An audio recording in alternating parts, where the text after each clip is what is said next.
जी अस्सलाम वालेकुम स्टूडेंट्स। आज नेक्स्ट फर्दर जो है हम डिस्कस करने लगे। कल हम कंट्रोल प्रॉपर्टीज़ और लेआउट वगैरह के मुतालिक हम बात कर रहे थे प्रीवियस लेक्चर में। आज हम इसी को आगे फर्दर कंटिन्यू करते हैं। फोकस्ड के ऊपर जो है वो हम बात कर रहे थे। फोकस की प्रॉपर्टी जो है वो प्रॉपर्टी है, ये बेसिकली एक प्रॉपर्टी है जो आपको जस्ट ये रिटर्न करती है कि अभी इसके ऊपर फोकस आएगा या नहीं, whether the control has a focus or not। और अगर आप किसी कंट्रोल के ऊपर फोकस लेकर आना चाह रहे हैं तो उसके लिए जो प्रॉपर्टी है, प्रॉपर्टी तो नहीं, उसके लिए मेथड यूज़ होता है। कल बात मैं आपको बता रहा था, मेरे माइंड से मेरे निकल रहा था। तो उसके लिए आप मेथड यूज़ करते हैं, फोकस का मेथड। फोकस्ड प्रॉपर्टी है और फोकस मेथड है, तो उस मेथड के थ्रू आप किसी भी कंट्रोल के ऊपर फोकस ला सकते हैं। चलें आगे हम फर्दर मूव करते हैं। यहाँ पे हमारे पास class control properties and methods आ रहे हैं। कंट्रोल की क्लास की कौन कौन सी प्रॉपर्टीज़ हैं और मेथड हैं। अब ये क्योंकि कंट्रोल क्लास के हैं इसलिए तकरीबन ऑलमोस्ट ये आपको हर कंट्रोल के साथ ये प्रॉपर्टीज़ और ये मेथड्स आपको मिलेंगे। तो उनमें एक फ़ॉन्ट का है जिसके अंदर आप किसी भी स्पेसिफिक कंट्रोल का फ़ॉन्ट स्टाइल वगैरह उसका साइज़ आप सेट कर सकते हैं। फिर 4 कलर की प्रॉपर्टी है, उसका राइटिंग का कलर चेंज हो जाएगा। फिर टैब इंडेक्स प्रॉपर्टी है। टैब इंडेक्स प्रॉपर्टी के मुतालिक हमने डिस्कस किया था कि जिस सीक्वेंस में आप कंट्रोल अपने फॉर्म के ऊपर प्लेस करते हैं उसी सीक्वेंस में उनका टैब इंडेक्स जो है वो जनरेट हो जाता है। सबसे पहला जो आपने कंट्रोल लगाया होता है उसका टैब इंडेक्स 0 होता है, उसके बाद tab index 1 2 and so on. इस तरह से हमारे टैब इंडेक्स जो है वो चल रहे होते हैं। और अगर आपने टैब इंडेक्स देखना हो तो आप अपनी प्रॉपर्टी विंडो में आएँ, किसी भी कंट्रोल को आप सेलेक्ट करें तो इसका टैब इंडेक्स, जैसे ये कंट्रोल जो हमारा पहला टेक्स्ट बॉक्स है इसका टैब इंडेक्स 3 है, इसका टैब इंडेक्स 2 है, फिर 1 है, इसका इसका 0 है, ये इसका 8 है, इसका 7 है, इसका टैब इंडेक्स 4 है, फिर 5 है और 6 है। चेक बॉक्स भी हमने लगाया था, इसका टैब इंडेक्स जो है वो 9 है। तो जिस सीक्वेंस में आपने कंट्रोल लगाए होते हैं उसी सीक्वेंस के अंदर उनको एक टैब इंडेक्स असाइन हो जाता है और टैब इंडेक्स जो है वो 0 से शुरू हो रहा होता है।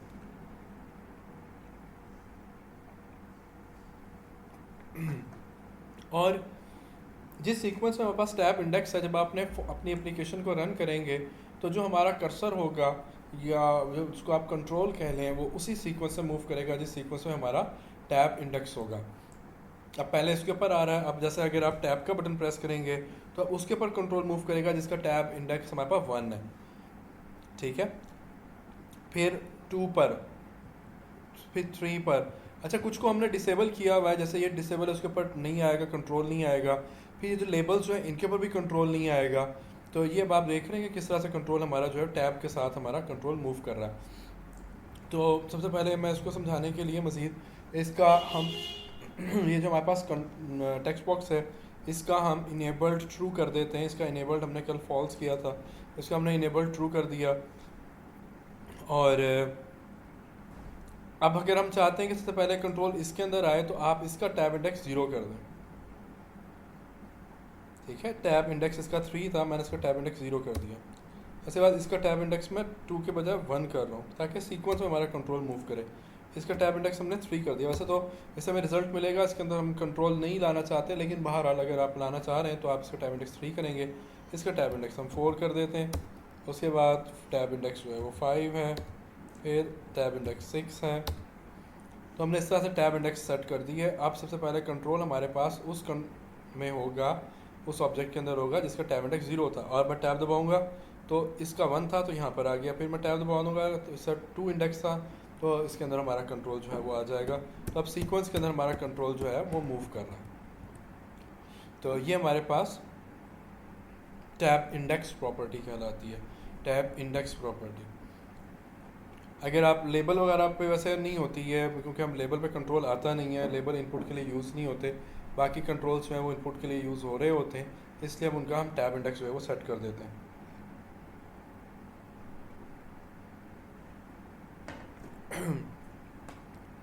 उसके बाद ये नेक्स्ट प्रॉपर्टी टैब इंडेक्स के बाद आ रही है tab stop property. Tab stop, tab stop property हमें ये स्पेसिफाई करेगी कि क्या जब आप टैब का बटन प्रेस कर रहे हैं तो क्या आप किसी स्पेसिफिक ऑब्जेक्ट के ऊपर, किसी स्पेसिफिक कंट्रोल के ऊपर आप टैब के साथ रुकना चाहते हैं या नहीं। वो है टैब स्टॉप। जैसे मैं कहता हूँ कि इसके ऊपर ना आए, इसके ऊपर टैब के साथ कंट्रोल ना आए, तो फिर आप इसका टैब स्टॉप जो है वो ट्रू के बजाय फॉल्स कर देंगे। जब टैब स्टॉप फॉल्स हो जाएगा तो अब इसके ऊपर कंट्रोल नहीं आएगा। हालांकि इसका टैब इंडेक्स हमने रखा हुआ है, 2 रखा हुआ है, लेकिन अब टैब के साथ इसके ऊपर कंट्रोल नहीं आएगा। जैसे मैं टैब दबाऊंगा तो कंट्रोल आगे शिफ्ट हो गया, इसके अंदर कंट्रोल नहीं आया। हाँ, अब क्लिक के साथ लेके जा सकते हैं, लेकिन टैब के साथ इसके ऊपर कंट्रोल नहीं आएगा क्योंकि हमने इसका टैब स्टॉप ऑफ कर दिया। तो एक है टैब इंडेक्स, क्योंकि सीक्वेंस के अंदर हमारा कंट्रोल जो है वो टैब की के साथ मूव करेगा। और फिर है टैब स्टॉप, जिसके अंदर आप ये स्पेसिफाई करेंगे कि क्या टैब की के साथ आप किसी कंट्रोल के ऊपर जो है वो आप रुकना चाहते हैं या नहीं रुकना चाहते। तो टैब इंडेक्स आ गया, टैब स्टॉप आ गया। टेक्स्ट उसकी प्रॉपर्टी है जो ये स्पेसिफाई करती है कि उस कंट्रोल के अंदर क्या चीज़ आपने डिस्प्ले करनी है। जैसे अगर आपने बटन है, बटन का टेक्स्ट जो है जो कुछ भी उसके ऊपर लिखा हुआ आ रहा है उसका बटन का टेक्स्ट है। लेबल है, लेबल का टेक्स्ट जो कुछ भी नज़र आ रहा है उसका टेक्स्ट है। टेक्स्ट में आप स्पेसेस वगैरह भी दे सकते हैं, टेक्स्ट के अंदर आपको स्पेशल सिंबल वगैरह भी आप दे सकते हैं। इसी तरह से जो आपने टेक्स्ट फील्ड के अंदर लिखा हुआ है, टेक्स्ट बॉक्स के अंदर जो कुछ भी लिखा है वो उसका टेक्स्ट है। फॉर्म का टेक्स्ट जो है वो यहाँ पर उसके टाइटल बार में शो हो रहा होता है। तो हर कंट्रोल के साथ वो तमाम कंट्रोल्स, हर कंट्रोल का मतलब वो तमाम कंट्रोल जो आपके लिए विजिबल होते हैं, जो आपको रन टाइम पर नज़र आ रहे होते हैं, उनके साथ टेक्स्ट की एक प्रॉपर्टी जो है वो लाजमी तौर पर होती है। कुछ कंट्रोल जैसा कल हमने बात की थी कि वो रन टाइम पर विजिबल नहीं होते, जैसे कि टाइमर कंट्रोल था। तो ऑब्वियसली जब वो रन टाइम पे विजिबल ही नहीं है तो उसके साथ वो टेक्स्ट प्रॉपर्टी का भी कोई उसका सेंस नहीं बनती कि उसके साथ कोई टेक्स्ट प्रॉपर्टी अटैच की जाए।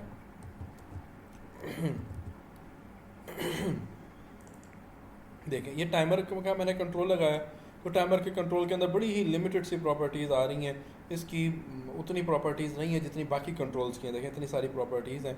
तो इसी तरह से टाइमर की टेक्स्ट प्रॉपर्टी भी नहीं है, क्योंकि ये विजिबल नहीं होता, रन टाइम पर ये नज़र ही नहीं आ रहा होता, तो उसके साथ टेक्स्ट प्रॉपर्टी की कोई ज़रूरत नहीं। तो टेक्स्ट प्रॉपर्टी हो जाती है जी।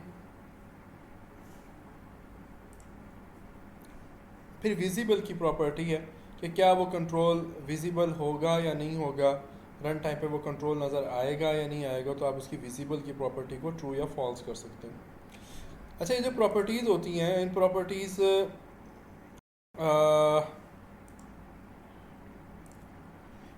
का डिफरेंट टाइप की वैल्यूज़ हो सकती हैं। कुछ प्रॉपर्टीज़ हैं जो स्ट्रिंग में होती हैं, उनकी वैल्यूज़, जैसे कि नेम की प्रॉपर्टी हो गई। इसमें जी एक जी, तो हम प्रॉपर्टीज़ की हम बात कर रहे थे। मैं आपको बता रहा था कि कुछ प्रॉपर्टीज़ ऐसी होती हैं जिनकी वैल्यू स्ट्रिंग फॉर्मेट में, स्ट्रिंग में होती है। कुछ प्रॉपर्टीज़ की वैल्यू जो है वो न्यूमेरिक में होगी, कुछ प्रॉपर्टीज़ की वैल्यू ट्रू फॉल्स में होगी। तो हर प्रॉपर्टी की डिफरेंट आप कह लें कि उनके पॉसिबल वैल्यूज़ हो सकती हैं। उसके बाद मेथड है, हाइट का मेथड है, सेलेक्ट है और शो मेथड है।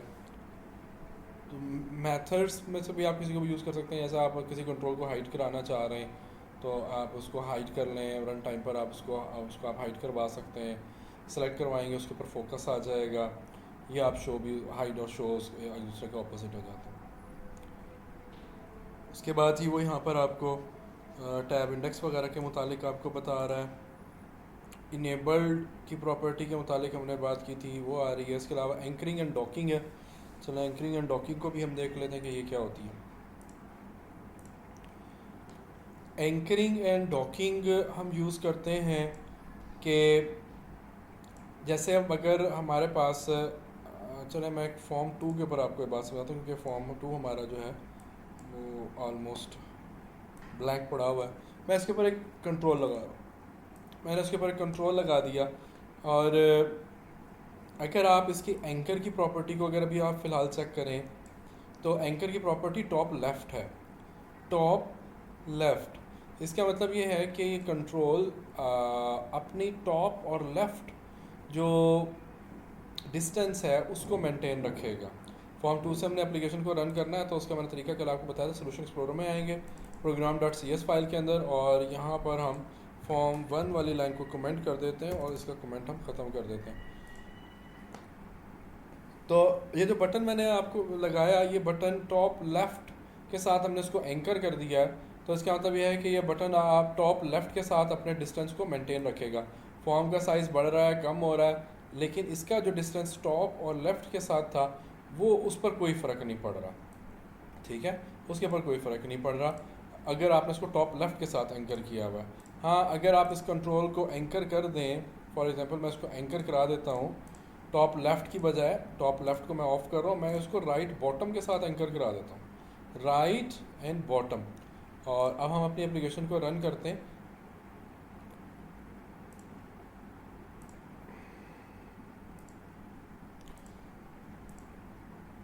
टॉप लेफ़्ट हम ऑफ़ कर रहे हैं और राइट बॉटम हम ओके कर रहे हैं। अब अपनी एप्लीकेशन को रन करें, तो अब ये हमारा जो कंट्रोल है ये अपने राइट और बॉटम के डिस्टेंस को मेंटेन रखेगा। तो जैसे अब आप इसका साइज़ बढ़ाएंगे तो ये मूव कर रहा है, क्योंकि इसने बेसिकली राइट एज कॉर्नर और जो बॉटम कॉर्नर है उसके साथ उसने अपने डिस्टेंस को मेंटेन रखना है। कम करेंगे इसको तो ये फर्दर बाहर निकल जाएगा आपके उस व्यू से, लेकिन बहरहाल इसने अपने राइट और बॉटम के जो डिस्टेंस है उसने उसको मेंटेन रखना है। ठीक है, तो ये इसको हम कहते हैं एंकर। एंकर हो जाता है जी। एंकर के बाद जो वहाँ से आपको बताया था वो डॉक की प्रॉपर्टी थी, एंकर एंड डॉक। तो डॉक आप कर सकते हैं, जैसे कंट्रोल है हमारा बटन 1, इसी को मैं डॉक करा रहा हूँ। अगर आप इसको बॉटम पे डॉक कराएंगे तो ये पूरे फॉर्म को कवर कर देगा, और फॉर्म का साइज़ बढ़ेगा तो इसका साइज़ ऑटोमेटिकली उसके अकॉर्डिंग जो है वो बढ़ेगा, और कम करेंगे तो उसका साइज़ भी उसके अकॉर्डिंग जो है वो कम होगा। ये इस प्रॉपर्टी को जैसे नॉर्मली हम फिल पेरेंट का वर्ड भी हम इसके लिए यूज़ कर रहे होते हैं कि ये पेरेंट का जो भी पोर्शन होगा उसने उसको फिल कर देना है, तो ये फिल पेरेंट हो जाता है। डॉक अगर आपने करा दिया, कहीं से भी डॉक करा सकते हैं आप इस साइड पे डॉक करा दें, लेफ़्ट के ऊपर करा दें, नहीं कराना डॉक तो आप इसको नन कर दें, तो ये नन हो जाएगा। एंकरिंग एंड डॉकिंग, तो ये एंकरिंग एंड डॉकिंग यहाँ पर आ गया। और anchor dock control layout properties, layout properties के अंदर एंकर डॉक, ये मैंने आपको बताया। पैडिंग और लोकेशन आ रही है, पैडिंग और लोकेशन को भी हम कर लेते हैं जी। पैडिंग क्या है कि अगर आपने इसको डॉक किया हुआ है, मैं इसको डॉक करता हूँ, ये पूरा फिल पेरेंट कर दिया इसने। अब मैं फॉर्म को सिलेक्ट करता हूँ, फॉर्म की मैं पैडिंग इंक्रीज़ कर देता हूँ। पैडिंग बेसिकली जो हमारा कंट्रोल है वो और जो हमारा फॉर्म है उसके दरमियान, इन दोनों के जो एजेस हैं उनके दरमियान में कितना डिस्टेंस होगा, ये पैडिंग के साथ आप मेंशन कर सकते हैं। मैं ऑल में आके मैं उसकी पैडिंग जो है वो मैं 20 कर रहा हूँ, यानी कि टॉप लेफ़्ट राइट बॉटम सब साइड की पैडिंग मैंने 20 कर दी है। तो ये उसने उसका डिस्टेंस जो है वो मेंटेन कर लिया, कि बजाय इसके कि वो पूरा कम्प्लीटली फिल कर दे उसको, वो थोड़े से डिस्टेंस के साथ उसको जो है वो फिल करेगा, तो ये पैडिंग जो है वो कहलाएगी। लेकिन ये पैडिंग हमने फॉर्म की चेंज की है, हमने कंट्रोल की पैडिंग चेंज नहीं की। कंट्रोल का तो हमने जो है वो डॉक हमने उसको कराया हुआ। पैडिंग के बाद लोकेशन साइज़ है, तो लोकेशन इसका मैं डॉक ख़त्म कराता हूँ।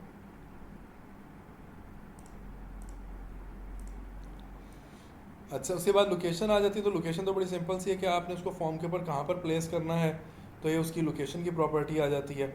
जैसे ये लोकेशन है 209113, अगर आप इसको मूव भी करेंगे तो लोकेशन उसकी ऑटोमेटिकली वहाँ से चेंज हो रही है। तो लोकेशन था और दूसरा साइज़ था। तो साइज़ आपने उसकी हाइट एंड विड्थ कितनी रखनी है वो आप यहाँ से मेंशन कर सकते हैं। 7523 का हुआ है, तो आप कोई भी साइज़ उसका आप मेंशन कर सकते हैं। साइज़ के बाद मिनिमम साइज़ और मैक्सिमम साइज़ है कि मिनिमम साइज़ आप इस कंट्रोलर कितना रखना चाह रहे हैं, उससे कम इसका साइज़ फिर नहीं हो सकेगा, वो मिनिमम साइज़ कहलाएगा। ठीक है, जैसे अभी तो आप इसको साइज़ जितना मर्ज़ी है आप कर लें, मैक्सिमम की भी कोई लिमिट नहीं है, मिनिमम की भी कोई लिमिट नहीं है फ़िलहाल। तो मैं सपोज़ अगर इसकी मिनिमम की कोई लिमिट रख देता हूँ, इसका मैं मिनिमम साइज़ में बता देता हूँ कि इसका मिनिमम साइज़ जो है वो हाइट मैं कहता हूँ कि जी 50 होगी, और जो विड्थ 50 होगी मिनिमम, और हाइट फॉर एग्जांपल चलो उसको भी हम 50 रख लेते हैं मिनिमम। अब ये इससे कम नहीं इसका साइज़ हो सकता, ये इसकी हाइट और विड्थ यहाँ पर आके 50-50 हो गई है। अब ना इसकी हाइट कम होगी और ना इसकी विड्थ कम होगी। हाँ, बढ़ा सकते हैं आप, बढ़ाना आप जितना चाहें आप उसको बढ़ा सकते हैं, क्योंकि हमने मैक्सिमम साइज़ हमने स्पेसिफाई नहीं किया हुआ। अगर आप मैक्सिमम भी स्पेसिफाई कर लेंगे तो फिर उस लिमिट से ज़्यादा बड़ी फिर उसकी जो है वो हाइट विड्थ नहीं हो सकेगी। तो ये इसका जो है वो मिनिमम साइज़ और मैक्सिमम साइज़ की प्रॉपर्टी आ जाती है। इसके अलावा बाकी कुछ प्रॉपर्टीज़ वही हैं जो हमने कल फॉर्म के साथ डिस्कस की थी, वो यहाँ पे यूज़ की जा सकती हैं। जैसे बैक कलर है, बैकग्राउंड इमेज हो गया, इमेज लेआउट हो गया, वैलिडेशन है, कर्सर है, डॉक इनेबल्ड, फ्लैट अपीयरेंस है कि आप उसको फ्लैट उसको डिस्प्ले कराना चाह रहे हैं, फ्लैट स्टाइल के अंदर है या 3D स्टाइल में। नॉर्मली 3D स्टाइल के अंदर होता है हमारे पास। फॉन्ट आ गया, four colour, image index, location.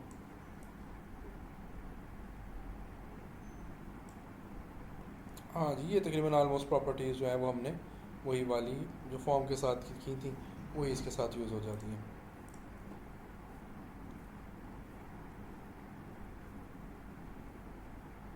Using Visual Studio to edit a GUI layout,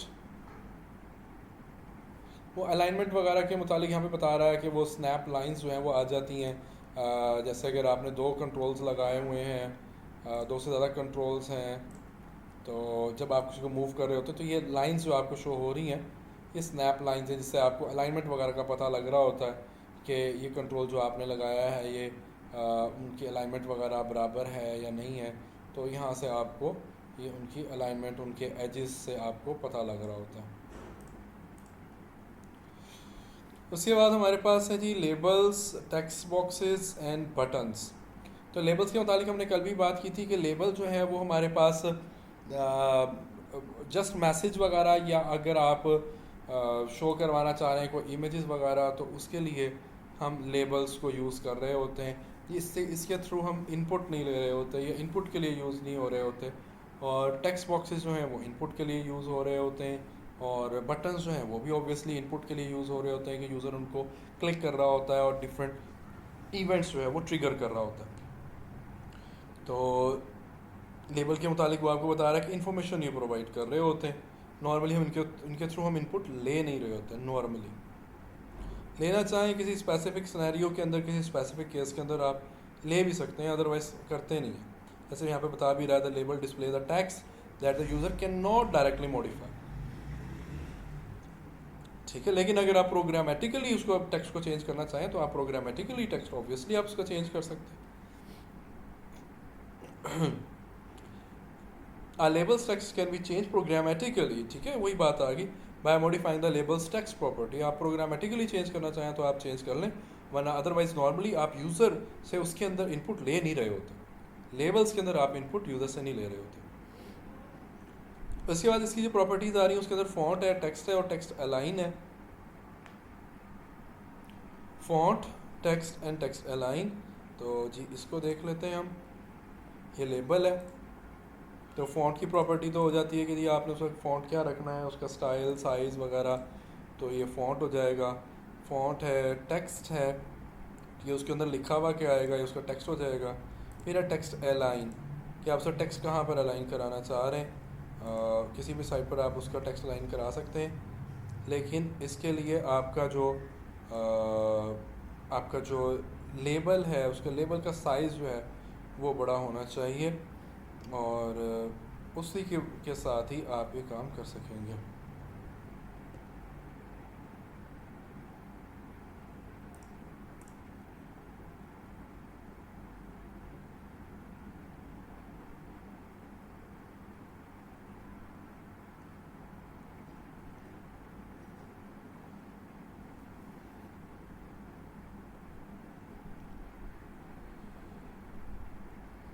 उसके बाद जी आगे वो यहाँ पे टेक्स्ट बॉक्स के मुतालिक बात कर रहा है। तो टेक्स्ट बॉक्स यूज़र से इनपुट लेने के लिए यूज़ होता है, और इसकी कुछ प्रॉपर्टीज़ जो हैं वो आगे आ रही हैं।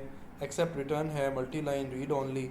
बाय डिफ़ॉल्ट जो हमारा टेक्स्ट होता है, टेक्स्ट बॉक्स होता है, वो मल्टी लाइन नहीं होता, वो जस्ट सिंगल लाइन के लिए होता है।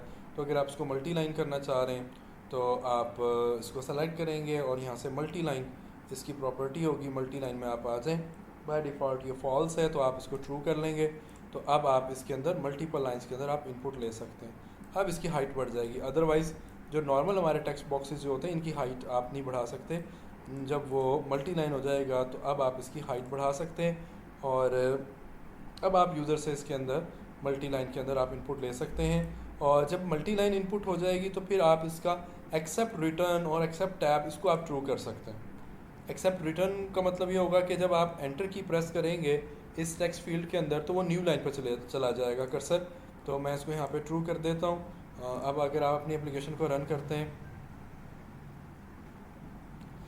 हमने फॉर्म 1 से एप्लीकेशन को रन करना है तो उसके लिए आप program.cs फाइल के अंदर आ जाएंगे।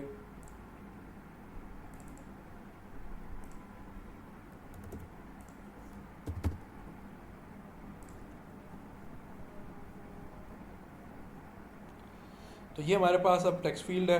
आप इसके अंदर कुछ भी लिख रहे हैं, एंटर कर रहे हैं, ठीक है, और उसके बाद फिर आप एंटर कर रहे हैं तो ये मल्टी लाइन के अंदर आप इसके अंदर इनपुट्स ले सकते हैं। एक्सेप्ट रिटर्न और मल्टी लाइन ये दो प्रॉपर्टीज़ हैं जो आप अपनी टेक्स्ट फील्ड के साथ आप सेट कर सकते हैं, लेकिन बाय डिफ़ॉल्ट ये दोनों फॉल्स होती हैं। अगर रिक्वायरमेंट है तो फिर आप इनको ट्रू कर सकते हैं। Accept return and multiline. चलिए अजान हो जाती है उसके बाद बाकी करते हैं फिर बाद में। जी तो हम बात कर रहे थे accept return multiline properties की।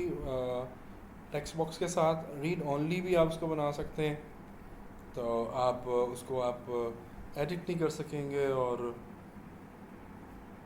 आप जस्ट उसके कंटेंट्स को रीड कर सकेंगे। स्क्रॉल बार्स हैं, अगर आपका मल्टी लाइन हुआ हुआ है तो फिर उसके साथ आपको हो सकता है स्क्रॉल बार्स की ज़रूरत पड़े, तो आप उसके साथ उसके स्क्रॉल बार्स जो है वो आप लगा सकते हैं। बाय डिफ़ॉल्ट नन होगी। उसके अलावा आप उसको हॉरिजॉन्टल, वर्टिकल और बोथ स्क्रॉल बार जैसे आप चाहें आप ऐड कर सकते हैं। टेक्स्ट पे जो कुछ भी उसके अंदर कंटेंट्स हैं उसको उसके लिए यूज़ होगा। फिर system password 4 property, use system password 4 property. अगर आप अपनी टेक्स्ट फील्ड को पासवर्ड फील्ड में कन्वर्ट करना हो, इससे पहले इसको तो मैं मल्टी लाइन ख़त्म करता हूँ।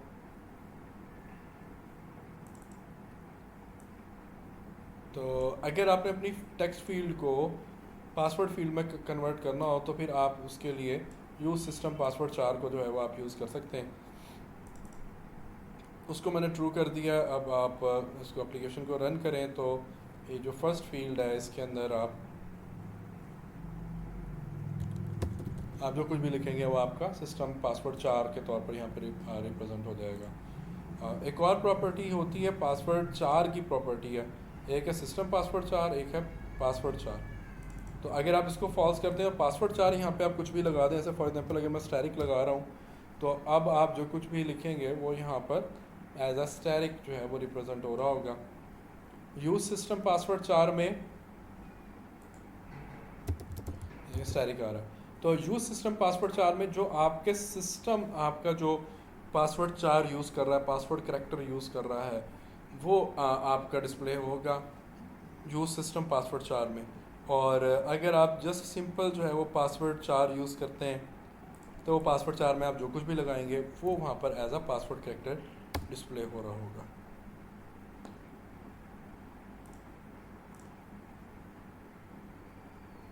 इवेंट जो है वो टेक्स्ट चेंज इवेंट है। कॉमन इवेंट की कल मैंने आपको बात कही थी, कल हमने देखा था, मैंने आपको बताया था कि हर कंट्रोल का जो है वो कोई ना कोई कॉमन इवेंट होता है जिसको आप डिफ़ॉल्ट इवेंट कहते हैं। वो होता है जैसे फॉर्म के लिए डिफ़ॉल्ट इवेंट जो था वो लोड इवेंट था। अगर आप बटन की बात करेंगे तो उसका जो है वो क्लिक इवेंट है।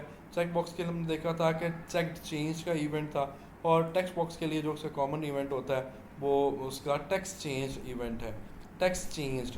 और टेक्स्ट चेंज इवेंट आपका उस वक्त ट्रिगर हो रहा होता है जब आप उसके कंटेंट्स को चेंज कर रहे होते हैं, चाहे उसके कंटेंट्स बढ़ रहे हैं या कम हो रहे हैं। जब उसके कंटेंट्स चेंज होंगे तो ये वाला आपका इवेंट ट्रिगर हो रहा होगा। जैसे मैं यहाँ पर अगर एक मैसेज बॉक्स लगा देता हूँ, मैसेज बॉक्स डॉट शो, और यहाँ पर मैसेज लगा देता हूँ कि टेक्स्ट इज़ चेंज्ड, ठीक है। और जैसे ही आप इसको रन करेंगे और इसके अंदर मैं यहाँ पे क्लिक करके मैं कुछ लिखना चाहता हूँ, जैसे मैंने डी लिखा तो टेक्स्ट इज चेंज, ठीक है। पहले कुछ भी नहीं था, डी आ गया तो उसके बाद टेक्स्ट चेंज हो गया। एफ लिखा तो टेक्स्ट चेंज इवेंट, मैं इसको रिमूव करता हूँ अगर तो फिर टेक्स्ट चेंज इवेंट। यानी कि जैसे जैसे आप उसके अंदर कंटेंट्स लिखते जाएंगे, ऐड करते जाएंगे, तो उसका टेक्स्ट चेंज इवेंट जो है वो ट्रिगर होता जाएगा, और अगर उसको रिमूव करते जाएंगे तो भी टेक्स्ट चेंज इवेंट ट्रिगर होता जाएगा।